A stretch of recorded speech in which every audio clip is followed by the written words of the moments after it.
Hello everyone. The Aboriginal community that our group has chosen to research is the z5526092jielin community, which is one of the most remote communities in Australia. The community was hit by one of the largest floods in over a decade this year, and the damage was very severe, so we noticed and decided to choose this community for our research. We have divided this research into 5 parts, which are background investigation of this community, analysis of this flood event, other problems in this community, framework and methodology to address the flood disaster, summary and reflection. Now, let's move on the first part and get to know about the z5526092jielin community. The z55260 is a small Aboriginal community in a remote part of Western Australia, located in the Kimberley region of Western Australia. This community is one of the westernmost regions of Western Australia, located in a remote area about 850 kilometers from Perth, the capital of Western Australia. This community was established and inhabited by Indigenous Australians in the Anna Valley region, and its name comes from the local Aboriginal language meaning dry place. The community is surrounded by natural beauty, including magnificent mountains, vast deserts, and abundant wildlife. As a remote community, the z55260 faces unique challenges, including restrictions on infrastructure, education, employment, and health. However, community members are known for their resilience, cultural heritage, and community unity. The z55260 community plays an important role in the preservation and transmission of indigenous culture, passing on a long cultural heritage through traditional forms of art, music, and dance. In addition, the community actively participates in collaborative projects with local and global communities to improve the quality of life and the future prospects of residents. Despite the many challenges, the z55260 community has shown greater resilience and hope, striving to forge a more prosperous and sustainable future while maintaining respect for and heritage of indigenous culture. The following is the geographical location of the z55260. The first map shows that it is mainly located on the southern border of Western Australia, near the border with South Australia. As you can see from the second map, the area is geographical part of the Great Victoria Desert, known for its dry deserts and rocky landforms. The closest city of the community is Laverton. Here is a location surrounding analysis. From the picture, it can be clearly found that there is only one main traffic road running through the community, different from the common roads made of asphalt or concrete. Most of the roads in the community are unpaved natural soil and gravel. These roads can vary from seasons to seasons and weather conditions, especially in the dry season can appear dusty, and in the rainy season can become muddy. Due to limited road conditions, traffic in the z55260 may be relatively light and may rely mainly on four-wheel drive vehicles to cope with the challenges of the terrain. Therefore, the condition of the road has an important impact on the daily life and economic activities of the community residents. It can also be found from the figure that the community has a small population. The distribution of houses is more dispersed and generally adopts a spacious open design so as to have a good ventilation structure. Finally, the vegetation characteristics of the community are mainly affected by drought and desertification environment, and mainly consist of adaptable desert plants such as low shrubs, herbs, and a few trees. These plants often have water-saving and drought-tolerant properties and are able to survive extreme climate. Due to the geographical location of the community belongs to the Goldfields Esperance region, so the terrain characteristics are consistent with it. Satellite positioning maps of the area shows that it is mainly a low and flat plateau of ancient Precambrian rocks, geologically stable and free from glacial activity. Resulting in poor and salty soils, there are no rivers and much of the rainfall is absorbed by local vegetation. Such extreme terrain characteristics are also caused the lack of living resources of the residents of this community. What follows is a history of development of community. Scientists have found evidence of human habitation in Central Australia dating back some 25,000 years. And the Spinifex family of the Zhangzhang can be traced back at least 600 generations. In 1950, the British government began testing nuclear weapons at Maralinga in South Australia, which was within the Spinifex area of residence. So the nomadic Spinifex were forced to leave their homes for Condili. But in many ways, Condili was a difficult place to live in. The biggest problem was the scarcity of water, if any at all. Eventually, due to the lack of water, the Condili was closed in the mid-1980s, around 1984. Condili residents began to return to Spinifex, with people camping at the double-pump borehole on the Nullarbor Plain. Eventually, government support and funding came through, and a borehole was established at Yakatoya on the southern edge of Spinifex country. In 1985, the Maralinga Royal Commission into British nuclear testing in Australia took place. This provided some compensation for the Spinifex people. The Spinifex made contact with wilderness relatives by digging borehole and building archives at the Zhangzhang and Ikoka, as well as a 500-kilometer road from Yakatoya, northwest from the heart of their country. In 1995, the Spinifex registered a native title claim to 55,000 square kilometers of land in the Great Victoria Desert, after 5 years of extensive fieldwork and intensive negotiations with the Western Australia government. On November 14, 2000, the federal court granted the Spinifex Nation an Aboriginal Land Title Award, the largest and strongest award of land rights ever granted in Australia. Today, the Zhangzhang and Ikoka communities are successfully managed by Panyuyala Choja and Pilaguru. Both communities are important cultural centers that are moving towards economic sustainability. The culture of community closely follows this. It is worth noting that the Zhangzhang is an alcohol-free community.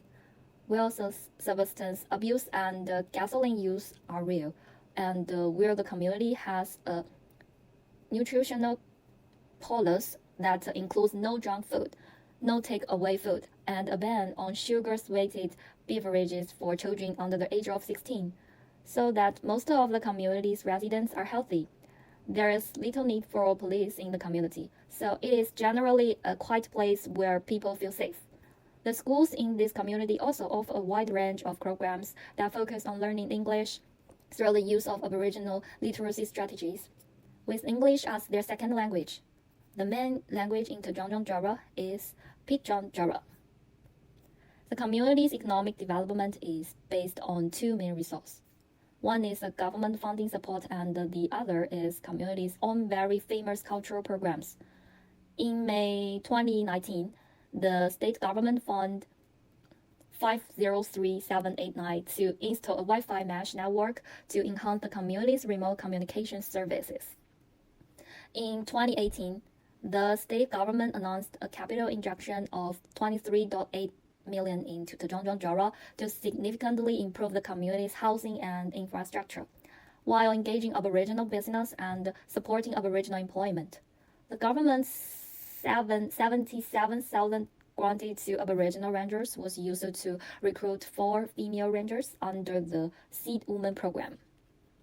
The Spinifex art program continues to this day and is renowned for its outstanding paintings, often known for their bold colors and detailed depiction of desert landscape, determined stories and important cultural sites, reflecting the rich traditions and history of the people of Spinifex.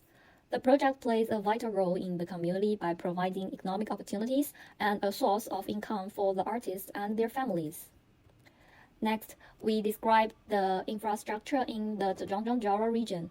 Like many remote Aboriginal communities, faces enormous challenges due to its isolation and harsh environment conditions.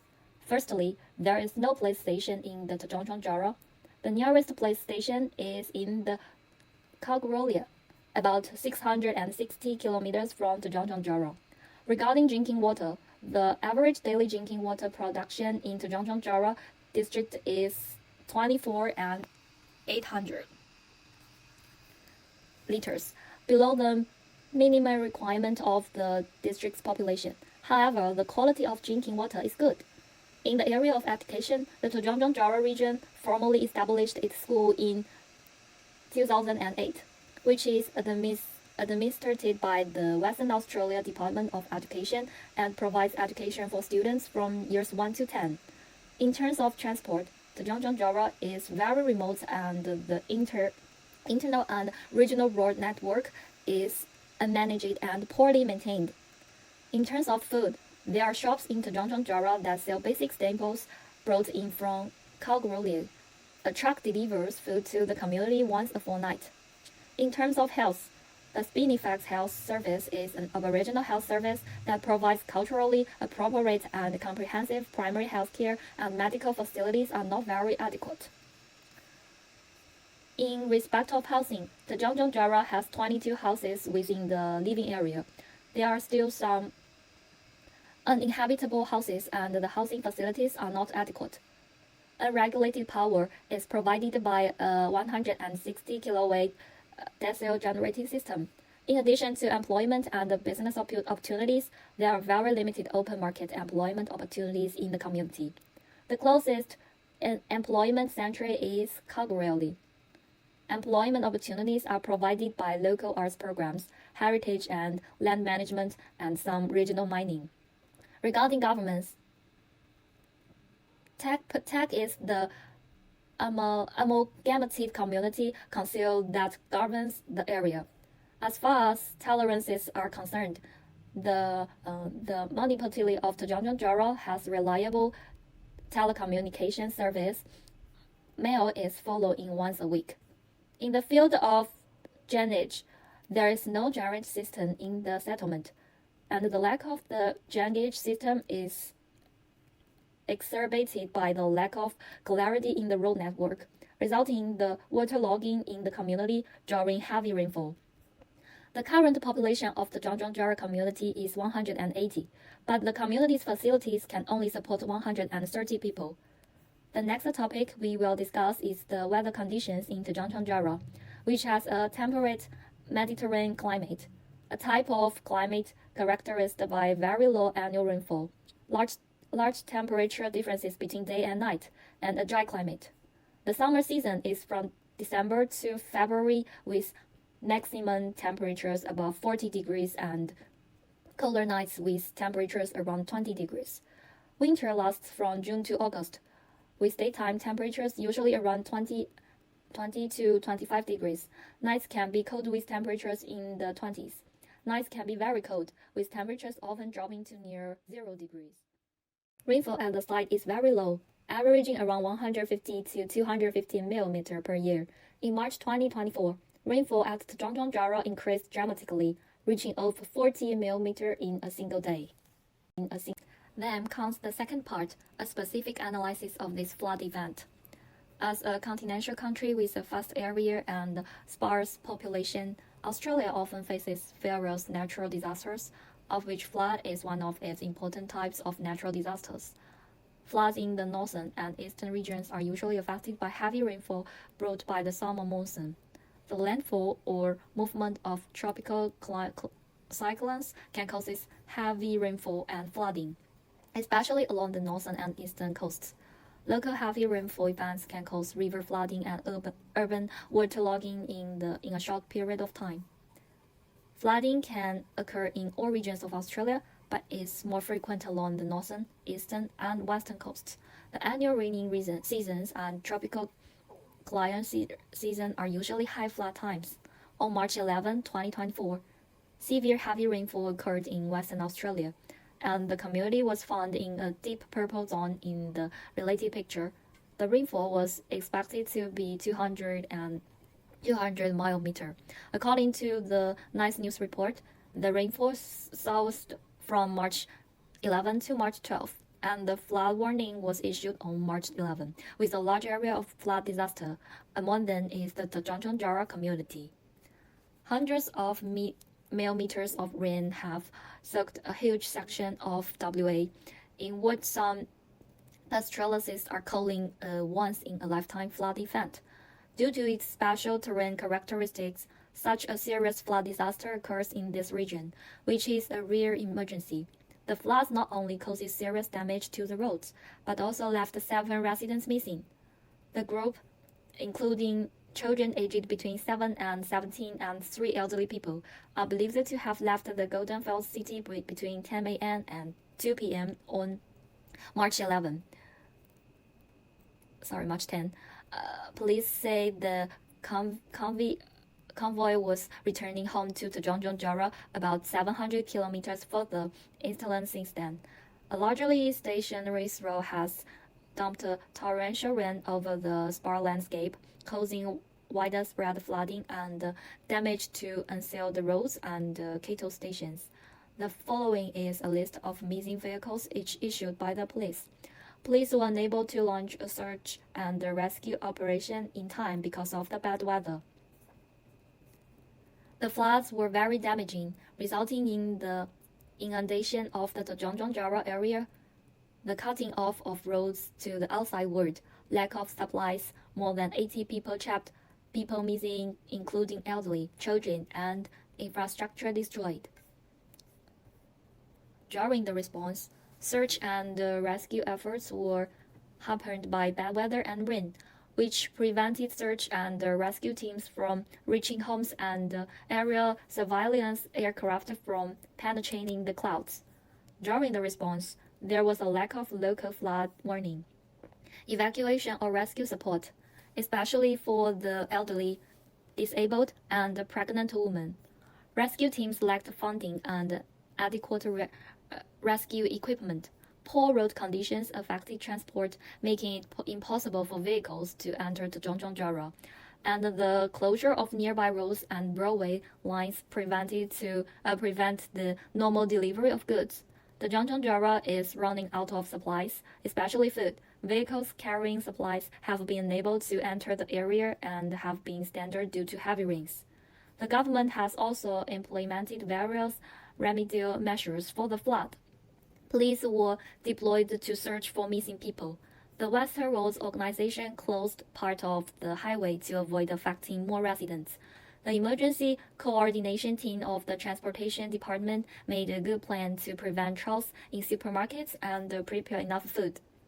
Wildfire emergency services used airlifts to deliver supplies, and the State Emergency Services Center set up tents and structure beds. Next comes part 3, are the problems in the area. The first issue is chronic disease, and like other Aboriginal communities, the Zhiyijin has a high prevalence of chronic disease among the adult population. Some of the health problems include heart disease, kidney disease, chronic lung disease, sexual transmitted infections, and dental problems. The Zhiyijin also has a significant number of older people with chronic health problems. The second problem is the electricity supply in the area, as it is limited to diesel generators and solar systems with battery backup.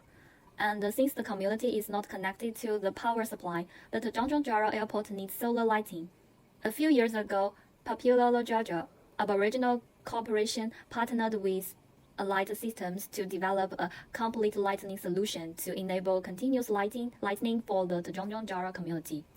The third issue is that the community has a severe shortage of fresh water, but an abundance of brackish groundwater. The community's only source of water is a small patch of fresh groundwater, which flows on top of hypersaline water and is easily depleted. Next is the presentation of disaster solution framework and methodology. We find the Sendai framework for disaster risk reduction. There are 4 principles. The first one is understanding disaster risks. Second is strengthening disaster risk governance to manage disaster risk. Third is investing in disaster risk reduction for resilience. The fourth is enhancing disaster preparedness for effective response and to build back better in recovery, rehabilitation, and reconstruction. We will think methodologically according to this framework. In order to better handle flood disasters, people need to be informed and educated about flood risks before a flood occurs. Regular community meetings can also be held to discuss flood preparedness. Second, flood warning systems should be strengthened and flood monitoring systems should be installed to monitor rising water levels, and communication channels should be set up to inform residents in good time. Thirdly, evacuation plans need to be developed and practiced. Identify safe meeting points and routes to higher ground. Fourth, residents can raise buildings above flood level, build dikes or barriers. The first step is to improve the drainage system in the neighborhood. Fifth, residents can prepare essential supplies like food, water, medicines in case of isolation. Ensure that emergency services have access to the necessary resources. In the event of flooding, the first thing to do is to ensure the safety of yourself and others. If necessary, evacuate to higher ground. Secondly, residents can help each other by helping elderly, disabled or younger members of the community to evacuate. Check on your neighbors and offer to help. Thirdly, contact the emergency services. Use all available communication channels to alert neighbors and authorities. Fourth, if necessary, evacuate according to the evacuation plan. Move to the designated assembly point or shelter. After a flood, the first thing that needs to be done is to repair and restore damaged infrastructure, such as roads, bridges, and utilities. Damaged buildings are assessed for safety and repaired as necessary. Secondly, the region needs to start removing debris and cleaning up properly. Contaminated soil and water must be treated to prevent further damage. Third, mental health services must be made available to the community to help them cope with the trauma. Finally, a long-term recovery plan is needed to rebuild and strengthen resilience. Lessons learned from the floods are being used to improve future responses. Finally, there is a summary and critical analysis on this research. First, there is no drainage network in the local living area. The road network is not clear, and the drainage pipes will be flooded, which will aggravate the difficulty of drainage and increase the water accumulation. Third, there has never been a flood in the area, resulting in a lack of awareness among residents. Third, during the rainstorm, the road in the community is not smooth, and the water cannot be dispersed. The next is roads into communities are complex, making it more difficult to deliver supplies in the event of a disaster. We will strengthen rescue efforts, be prepared to prevent flood epidemics, and strengthen infrastructure construction. And the legal measures is to replan the drainage system, strengthen residents' awareness of flood control, and rebuild roads and plan rational route. There are references. Thanks for watching.